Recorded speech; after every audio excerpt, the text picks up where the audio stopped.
اللهم صل على محمد وآل محمد.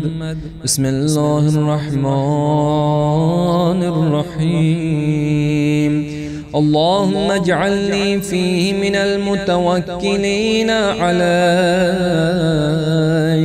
واجعلني فيه من الفائزين لديك، واجعلني فيه من المقربين إليك بإحسانك يا غاية الطالبين.